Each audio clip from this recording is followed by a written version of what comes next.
Hi everyone and welcome back to a little bit of Warframe. Today we are taking a look at an old favorite of mine, which is Frost. Now, I've just playing around with his augments since he did get some changes a couple of weeks and months ago, I guess. So yeah, I thought I would visit him again in combination with the Baza Prime, which is my most used gun for a very specific reason. I just love the silenced SMG. That's all there is to it. It's not that good of a gun normally to bring into the steel path, but with the Frost build today, we are definitely able to take full advantage of having a gun that is fun, with a frame that is fun as well. So let's jump into it. The build itself is nothing too special except for that we are using two augments. I had two formas installed on Frost Prime, so I was just like shuffling stuff around a little bit to get to where we are right now. So for the aura, because it fits the slot, we are using Stand United. Also, decent aura, I guess, if you plan on going for full armor strip on the enemies. Bolster up your EHP with more armor is not a bad idea at all. Sure, there's better ones to use, but for now it fits the slot and I'm not planning on investing more forma into Frost Prime for the near future. Right, so one of the most important stats we have is obviously strength. Strength is important for our 4 because we want to get over that 100% armor reduction since we are not using corrosive protection, right? And we don't need too much strength on Frost, which is good.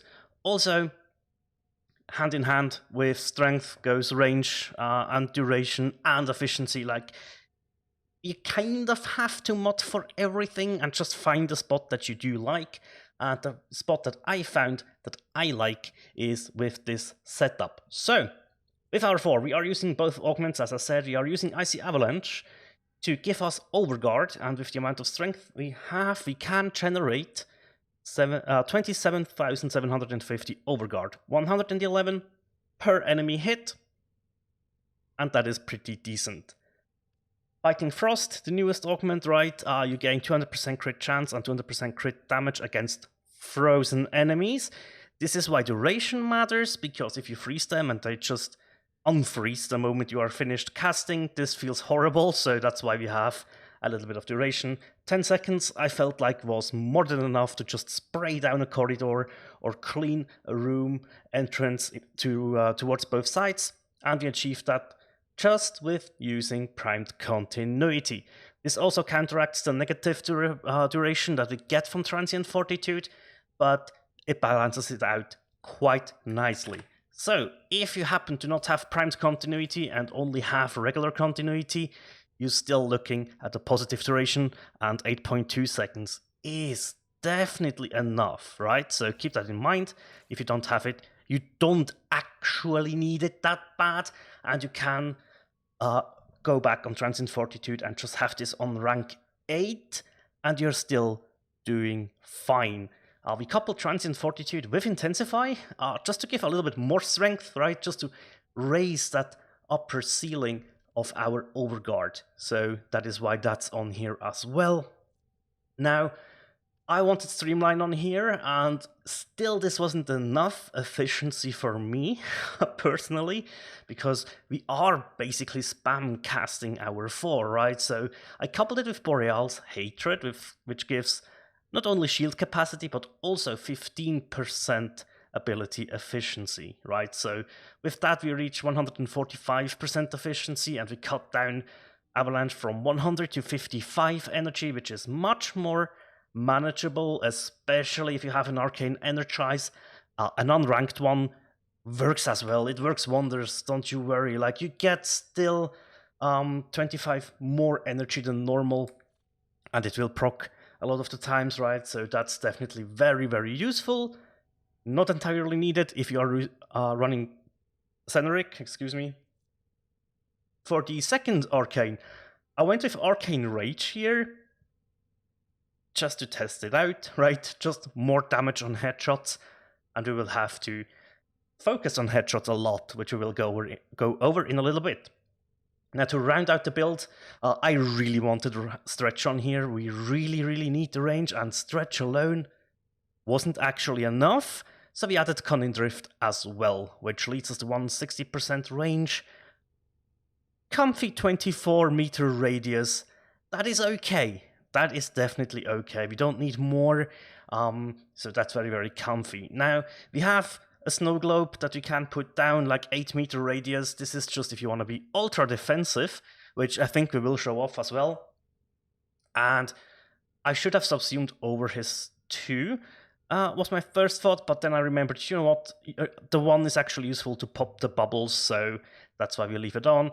I have a snare on here. This is mostly for acolytes, but also to get initial stacks on the arcanes and mods that we use on our Baza Prime. So this is Frost.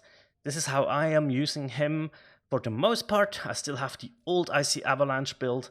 If you want to take a quick glance at this one, that is definitely something that you can use, but I feel so much more comfortable with this one, especially in the steel path, right? So to couple it up, we have the Baza Prime. As I said, pretty much my favorite weapon and my most used one as well. And we have a 5 forma invested on this, which is okay, right? It's nothing out of the ordinary here. We use Serration to get that initial damage before our arcane stack up. I just feel it helps. If you want to go ahead and drop another forma in, let me check. Do I use primed cryo anywhere? No, so I would have to find a way to make use of this the Vazarin form polarity in other builds, but yeah, I mean, you can, if you want to, go a different route and put a Prime Tread in here instead of Vigilante Fervor, or a Bane mod could also work, but Serration just really helped and felt good for me. We have Galvanized Chamber, of course, for multi-shot and stacking multi-shot, and Galvanized Scope on here. So on headshot, we get 120% crit chance when aiming for 12 seconds, so we have to be ADSing. And on headshot kill, we gain even more crit chance on top of that, also when aiming. So to get those buffs going, you want to kill enemies fast, which is where the armor strip comes in, right? And you want to aim at their head. So pretty much self-explanatory there, right? And we are using Deadhead with that, because on precision headshot kill, even more stacking damage, this will take over Serration pretty much with 2 kills, right? You get a 30% headshot multiplier as well, and 50% less recoil. This isn't too much of a deal with the Baza, because it has barely any recoil to begin with, but this just makes it a laser. After that, we go for the crit mod, critical delay, and vital sense for crit chance and damage respectively. Now you notice we have 20% fire rate that we lose on here, so this is why Vigilante Fervor comes in clutch. To balance it out, you can even have this on less ranks as well. Do I have one lying around? No, I don't. So yeah, I just went with the one I had with on rank 3, because it did fill out everything in here, and this gives us 30% crit, fire rate, sorry, not crit, to counteract the 20 we lose here. So we even speed up the gun a little bit. And yeah, because we have Vigilante Fervor on here and Vigilante Supplies, which is the last mod I use, to give me some primary ammo. It's not that needed on the Baza, to be honest. You're mostly fine there, but if you take a quick glance at the other things we have that we could use in there, you don't need Hush ever on this weapon, so that's pretty neat. We don't need Stabilizer because we have barely any recoil. Tactical Reload is something that you could use if you just want to switch to your secondary or melee, come back and have a little bit of ammo back in your Baza. That could be something to test out, honestly. Haven't played around with it, but that could be something good. Eagle Eye we don't need, we don't want too much zoom, right? And which other dashes do we have? While Precision, less recoil, minus fire rate, definitely do not want that on here. And we round everything up with Infected Clip and Primed Cryo rounds to give us viral damage, which is very good against armor-stripped enemies, right? And we don't really need much status chance because stuff dies fast enough. To be honest, what you could do to save on Forma, if you want to go just for this build, right, is Forma for Primed Cryo rounds, And instead of Vigilante Fervor, if you don't mind the fire rate loss too much, you can run Hunter Munitions in here and actually deal out slash procs as well. So that is that. I will take an Exodia Contagion Saw with me that I've just built during Plaguestar.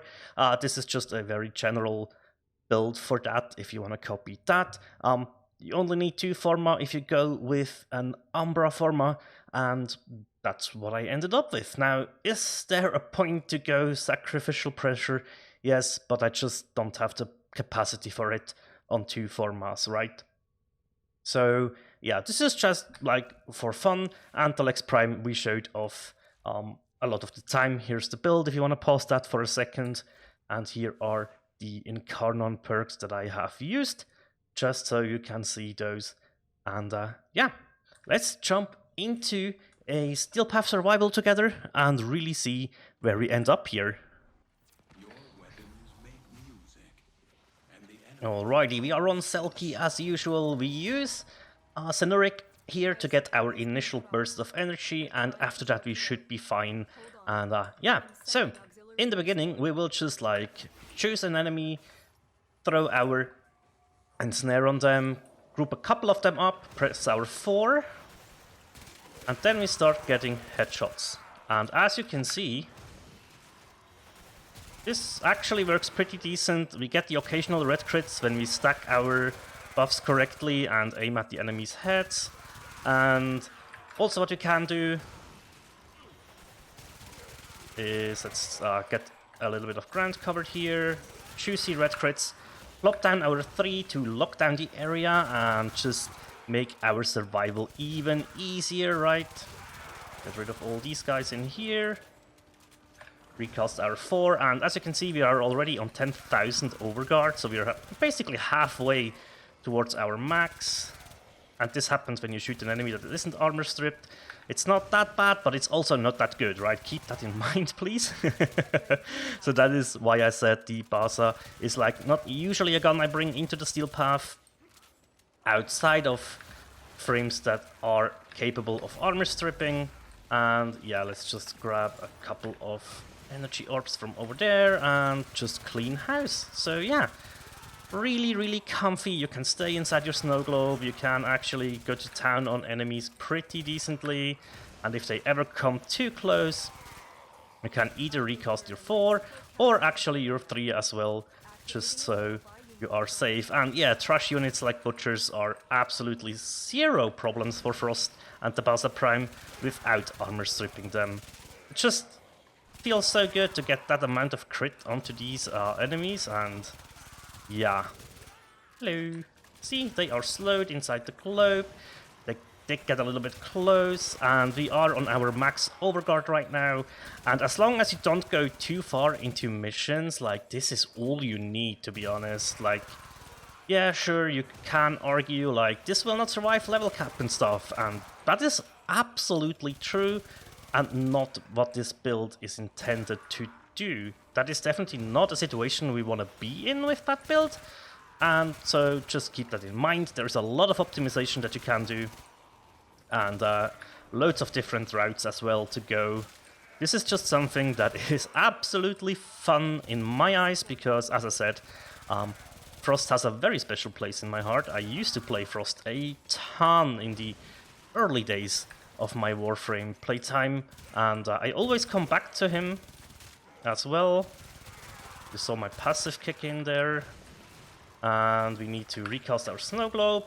There we go, have that up. Keep in mind you can do multiple casts of snow globe to bolster the health up. And yeah, I mean, this is really comfy to just sit here and shoot frozen enemies and also spread a little bit of cold procs around when they explode, right? So you slow the ones that are not frozen, the new spawns basically. The one problem we have, as always, with a frame that isn't looting and isn't killing as fast as other frames is life support, so we do have to quickly grab a couple of those, but also this shows if you need to reposition, like put down your snow globe, and you are so safe, right? You're so safe doing that. which makes it absolutely easy to make sure you don't run out of life support. Awesome. Let's get this guy, let's throw our ensnare out, and yeah, the ensnare mostly, honestly, as I said, is for the initial stacks on our arcanes, but also it works on acolytes, right? So that is also very, very decent. Now I am low on energy right now, and I'm standing inside a Leech Eximus's aura, which is not good. Grab some energy there. Energize just procced, came in clutch, and yeah, we are back. We are back. We don't have to worry, we can recast our abilities again. Start cleaning house. There we go.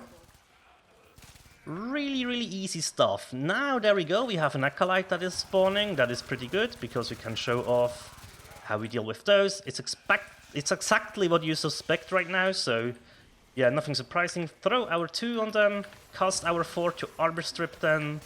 And where is he? Or her? I don't know who it is. It's Torment. And just, yeah. There we go. That's it. That is the Acolyte dealt with. And as you can see, we took a little bit of damage. We are down to 23,000 overguard. Let's just recast our 4. We are fully stacked up again. This is pretty much how it goes. A lot of fun, as I said. We will leave. I have tested a 20-minute run before. It was absolutely no problem, especially with having our snow globes up. Now, the one thing about Frost that I will say, he definitely wants cast speed.